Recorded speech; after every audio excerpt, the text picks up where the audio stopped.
नमस्कार। प्रथम पीयू छात्रों के लिए हिंदी विभाग की ओर से आपका स्वागत है। आज हम बड़े घर की बेटी का तीसरा वाला भाग प्रारंभ कर रहे हैं। आनंदी स्त्रियों का स्वभाव अनुसार रोने लगी।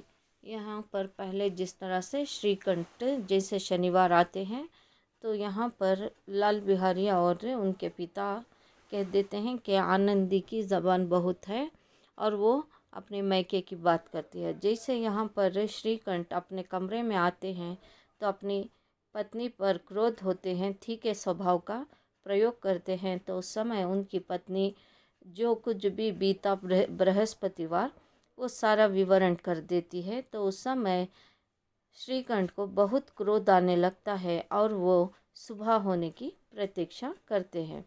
क्यों जब जैसे आनंदी बोलती रहती है उसकी आंखों में आंसू आने लगते हैं, क्योंकि आंसू पुरुषों के लिए बुझती हुई आग पर तेल का या पेट्रोल का काम करती हैं। आनंदी स्त्रियों का स्वभाव अनुसार रोने लगी क्योंकि आंसू उनकी पलकों पर रहती हैं। श्रीकंठ बड़े धैर्यवान और शांति पुरुष थे। उन्होंने कदाची ही कभी क्रोध आता था। स्त्रियों के आंसू पुरुषों की यानी क्रोध गिन भड़काने में तेल का काम करती है। रात भर करवटें बदलते रहे। उद्गीता के कारण पलक तक नहीं झपकी। प्रातःकाल अपने बाप के पास जाकर बोले, दादा अब इस घर में मेरा निभाव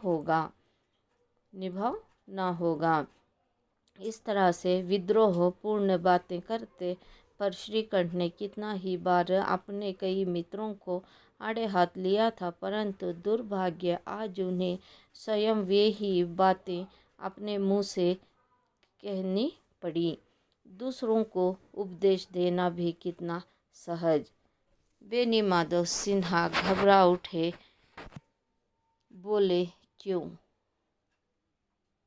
श्रीकंठ, इसीलिए कि मुझे भी अपनी मान प्रतिष्ठा का कुछ विचार है। आपके घर में अब अन्याय और हट का प्रकोप हो रहा है। जिनको बड़ों का आदर सम्मान करना चाहिए वे उनको सिर चढ़ाते हैं। मैं दूसरों का नौकर ठहरा घर पर रहता नहीं। यह मेरे पीछे स्त्री पर कड़ाव और जूतों की बरछारें होती है। कड़ी बात तक चिंता नहीं, कोई एक की दो कह ले वहाँ तक मैं सह सकता हूँ, किंतु ये कदापि नहीं सह सकता कि मेरे ऊपर लात घूंस से पड़े और मैं दम ना मारूं। बेनी माधव सिन्हा कुछ जवाब न दे सके। श्रीकंठ सदैव उनका आदर करते थे। उनके ऐसे तेवर देख कर बूढ़ा ठाकुर अवक रह गया। केवल इतना ही बोला, बेटा तुम बुद्धिमान होकर ऐसी बातें करते हो। स्त्रियां इस तरह घर का नाश कर देती हैं, उनको बहुत सिर चढ़ाना अच्छा नहीं। यहाँ पर बेनी माधव अपना छोटा लड़का श्रीकंठ की जगह लाल बिहारी का ही पक्ष में थे, पर श्रीकंठ अपनी पत्नी आनंदी के पक्ष में रहते हैं। तो वो जैसे आनंदी के मुंह से सत्या सुनते हैं तब उन्हें बहुत क्रोध आता है। वो सुबह प्रातःकाल यानी सुबह अपने पिता के पास जाते हैं। वो जाकर इस तरह से बातें पूछते हैं और वो कहते हैं, क्योंकि अगर बात से ही करेंगे तो ठीक है, अगर किसी के ऊपर जैसे अब आप मुझसे बात कर रहे हैं तो मेरे ऊपर घूंसे या लात पड़े तो मैं दम ना लूं तो ये कहाँ का न्याय है करके वो कहते हैं। तो उस समय बेना माधव सिन्हा समझ जाते हैं कि इसको बहुत क्रोध है, अगर कुछ कहूँगा तो हालात बिगड़ जाएंगे। तो उस समय वो आनंदी के ही बात कहते हैं कि स्त्रियां घर तोड़ने का काम करती है। आप तो बुद्धिमान यानी अक्ल वाले होकर के वो अपने लड़के को यानी श्रीकंठ बड़े बेटे को बोलकर शांत हो जाते हैं। श्रीकंठ, इतना मैं जानता हूँ, आपके आशीर्वाद से ऐसा मूर्ख नहीं हूँ। आप स्वयं जानते हैं कि मेरे ही समझने बूझने से इस गांव में कई घर संभाले गए, पर जिस स्त्री की मान प्रतिष्ठा का ईश्वर के दरबार में भी उत्तरदायिता हूँ, उसके प्रति ऐसा घोर अन्याय और पशुविक्त व्यवहार मुझे असह्य है। आप सच मानिए, मेरे लिए यही कुछ कम नहीं है कि लाल बिहारी को कुछ दंड नहीं देता। अब बेनी माधव सिन्हा भी गरी गरमाए ऐसी बातें और ना सुन सके। बोले, लाल बिहारी तुम्हारा भाई है, उससे जब कभी भूल चूक हो उसे कान पकड़। लेकिन श्रीकंठ, लाल बिहारी को मैं अब अपना भाई नहीं समझता। बेनी माधव सिन्हा, स्त्री के पीछे। श्रीकंठ जी नहीं, उनकी क्रूरता और अविवेकता के कारण। अब यहाँ पर श्रीकंठ को उनके पिता समझाते हैं, पर यहाँ पर ये कहते हैं कि एक स्त्री किसी और के घर की बेटी है तो वो हमारे घर में भी बेटी ही बनकर रहेगी, वो आपकी बहू नहीं, बेटी का व्यवहार करना है। मैं तो घर से बाहर रहता हूँ, पर आपको अगर उसको संभाल ना सके तो आप अपने छोटे लड़के को समझा सकते थे। लेकिन एक स्त्री को, अगर वो मेरी पत्नी है, अगर उसे इतना क्रूरता यानी जानवर की तरह व्यवहार करेंगे तो उसे के लिए मैं पति होने के नाते भगवान के पास मैं क्या उत्तर दूंगा। जब धरती पर ही उसके साथ अन्याय हुआ है तो मैं भगवान के पास जाकर ईश्वर से क्या उत्तर दूंगा।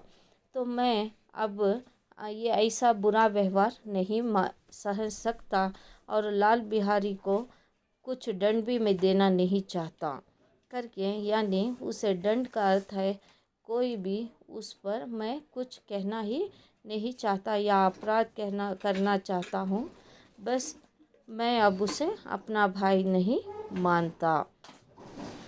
तब बेनी माधव कहते हैं, हाँ तुम अभी स्त्री की बात पर चलने लगे हो, यानी स्त्री के पीछे का अर्थ है अब स्त्री की बात पर रहने वाले पति को स्त्री के पीछे करके कहा जाता है।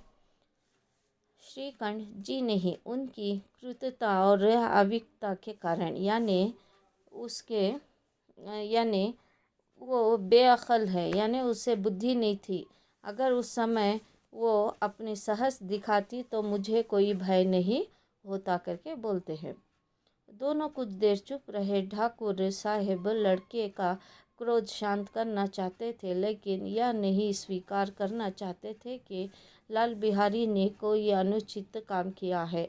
इसी बीच में गांव के और कई सज्जन हुक्के चिल्लम के बहाने वहां आ बैठे। कई स्त्रियां ने जब यह सुना कि श्रीकंठ की पत्नी के पीछे पिता से लड़ने को तैयार है तो उन्हें बड़ा हर्ष हुआ। दोनों, हर्ष का अर्थ है खुशी, सुख। दोनों पक्षों की मधुर वाणियाँ यानी बातें सुनने के लिए उनकी आत्माएं तिलमिलाने उठी। गांव में कुछ ऐसे कुटिल मनुष्य भी थे जो इस कुल की नीतिपूर्ण गति पर मन ही मन दब्बू यानी डरपोक उसके विधा पड़ी, इसीलिए वह किताबों का कीड़ा है। बेनी माधव सिन्हा उनकी सलाह के बिना कोई काम नहीं करते, यह उनकी मूर्खता है। इन महानुभावों की शुभ कामनाएं आज पूरी होती दिखाई दी।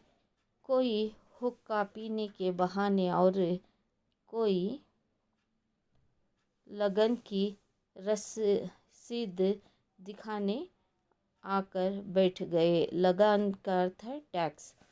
अब यहाँ पर गांव में चर्चा होने लगती है कि पिता के साथ श्रीकंठ लड़ने लगे हैं और वो अपनी पत्नी की तरफ हो गए हैं, यानी पत्नी के हक़ में बात कर रहे हैं, तो पत्नी का पक्ष ले रहे हैं। अब वो इतना ज्ञान पाकर, इतना बुद्धिमान होकर आज उसके घर का भी बंटवारा हो रहा है करके गांव की बहुत सी स्त्रियों को खुशी हो जाती है और वो आनंद से कब घर टूटकर वो व्यक्तियाँ बिखरेंगे करके इस तरह से, क्योंकि श्रीकंठ के ऊपर बहुत सी स्त्रियों को क्रोध था। वो कहते थे कि आंसू से पति का दिल जीत सकते हैं, तेल का काम करती है। आज उन्हीं की पत्नी का इस तरह से हो रहा है तो वो कैसे कर रहा है, अभी वो दब्बू यानी डरफूक बन गया है। ऐसी वाली बातें होती रहती हैं। तो पुरुष हुक्का पीने के बहाने, यानी चिलम कहते हैं, हुक्के को जो चिलम का प्रयोग करते हैं, तो उसके बहाने आकर बैठ जाते हैं, या फिर कुछ लोग अपने लगान यानी टैक्स के आधार पर आकर बैठकर वहाँ की बातें सुनने बैठते हैं। अब ये जिस तरह से जो व्यक्ति दूसरों के परिवार को बचाने के लिए प्रयास करता था, आज उसी का परिवार बिखर रहा है करके सारे गांव में बहुत से लोगों को सुख मिल रहा है, पर कुछ व्यक्तियों को दुख हो रहा है। जो सही रास्ता दिखाने वाले व्यक्ति के ऊपर कठिनाई प्रारंभ हो रही है करके इस तरह से इस कथा में यहाँ तक आपको समाप्त करते हैं। अगला भाग अगले दिन। और नमस्कार।